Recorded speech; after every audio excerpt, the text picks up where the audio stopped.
Hi, I'm Kirsty. I'm one of the paediatric dietitians based at the Royal Berkshire Hospital. We've made this video today to talk to you a little bit about selective eating. So you're going to hear a bit from me about the nutritional side of selective eating, and then Rachel, one of the speech and language therapists, is going to talk a little bit more about the physical and mechanical aspects of eating and drinking. And then Vicky, one of our paediatric occupational therapists, is going to talk more about the senses and selective eating. So first of all, I just want to start by saying fussy eating or selective eating is really normal, and it's a normal part of a child's development. And we call it food neophobia, so the fear of new foods. It generally starts at around a year, and then it peaks at 18 months, and then it normally just gradually starts to get better from there. It also sort of fits in with the time that actually children's growth slows down quite a lot, so you may feel that your child is eating really well up to about a year, and then it kind of starts to drop off and they're not eating as much. It's because actually the rate of growth slows down quite a lot, so it can seem like they're eating quite a lot in the run up, and then they start to gradually slow down and it feels like the amount they're eating has reduced, and that's likely due to the energy demands of their growth. So children learn by watching each other and watching their parents, so modelling good behaviour such as you eating the foods that you want them to eat, and their siblings also eating the foods that you want them to eat, is a really good idea. And often it takes quite a lot of exposure, so it can take repeated attempts at trying new foods to get them into the diet.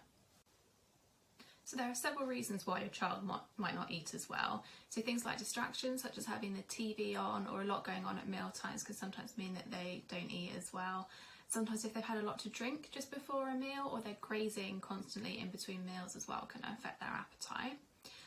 Anxiety at meal times can be a big part of food refusal as well, so trying to make meal times as calm as possible.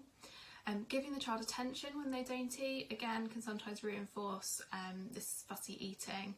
And sometimes, like I was saying earlier, sort of about the growth, parents can sometimes overestimate the amount that a child should be eating and have unrealistic expectations of portion sizes. And also offering too many choices it can also sort of lead to food refusal. So the first food group I'm going to talk about are carbohydrates. That's your starchy foods like your bread, rice, pasta and potatoes. This generally isn't too much of a problem in children that are fussy eaters. This is generally a food group that they'll eat quite happily, and it's a really important source of energy and also a source of fibre if you're choosing things like 50-50 bread or brown pasta. We normally advise that they have some form of carbohydrate at each meal, so at breakfast, lunch and at dinner. The next food group I then look out for are the protein-rich foods, and especially the ones that are higher in iron.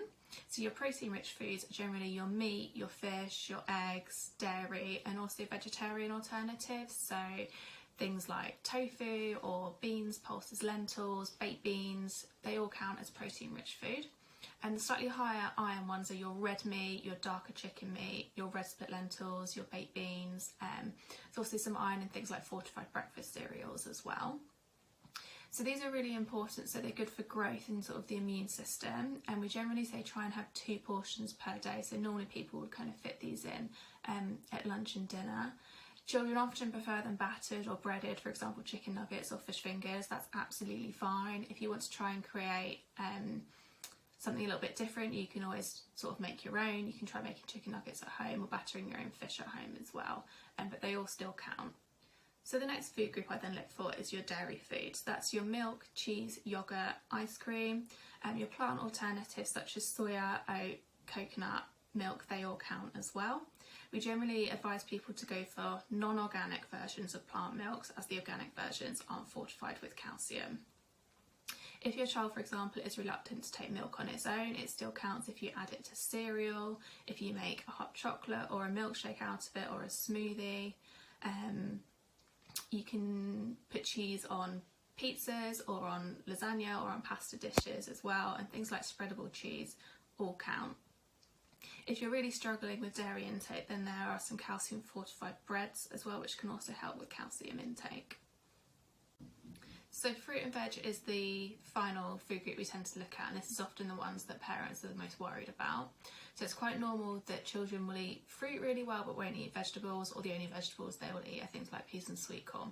Peas and sweet corn are naturally a bit sweeter, so children probably prefer these as they have an innate preference for sweet foods.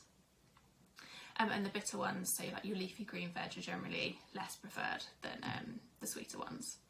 So it's just a reminder that all fruit and veg count, so whether or not that's fresh, frozen, tinned, dried, and also fruit juices, they all still count. So things like a small glass of fruit juice, or some dried fruit bars or dried fruit, a smoothie made with something like a banana at home, all count as part of their 5 a day. And if they'll just eat things like peas and sweet corn, it's absolutely fine to offer that on a more regular basis as well. If you want to introduce a new vegetable or fruit, for example, we recommend serving a really small portion and just giving some gentle encouragement to your child to try it. I also just want to briefly mention fluid. So I just want to point out that all fluid counts, whether or not that's water, milk, squash, fruit juices, smoothies, they all count towards fluid intake. And one of the best indicators is looking at urine colour. So ideally we want something that's light and straw coloured rather than being dark. Ideally for little ones we try and stick to either water or milk, but giving some really diluted down fruit juice is also acceptable. And lastly, I just want to touch on multivitamins, as this is something I get asked about quite a lot in clinic. So just to clarify, all children aged from 1 to 5 should receive a multivitamin daily with vitamin A, vitamin C and 10 micrograms of vitamin D. In addition, I tend to recommend to parents of fussy or selective eaters to look for a more general multivitamin that contains more than just these 3 vitamins, and ideally contains a little bit of iron as well. Okay, so moving on to managing meal times, which I think is a really key part of managing selective or fussy eating in general. We generally recommend that children have 3 meals per day, so breakfast, lunch and dinner, and then 2 to 3 snacks as well. So you might have something mid-morning, mid-afternoon or before bed if needed. We generally try and say keep meal times to roughly the same time each day, and then also to serve 2 courses at lunch and at evening meal, so a savoury option and then a sweet.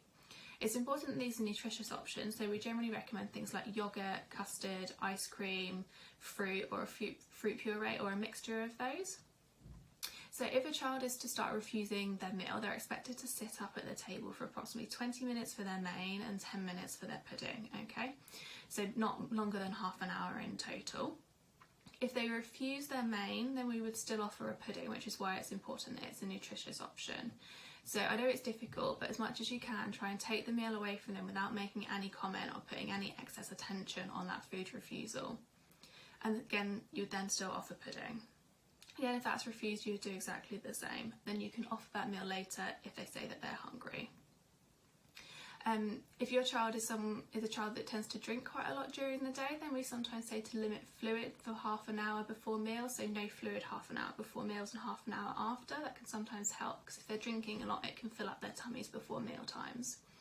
And we also talk about limiting options as well. So if they're given an option, they're given it's this or that, not more than 2 options in total. And then just some top tips for managing meal times and managing fussy eating. So the key is to keep offering, so to keep exposing your child to new foods and flavours and smells. Encourage variety, even if that's you offer a food that you know that they'll eat and then you offer something new on the side. That's an absolutely perfect way to try and introduce new foods. And to try and keep meal times relaxed so that they're not fraught and they don't become a battleground.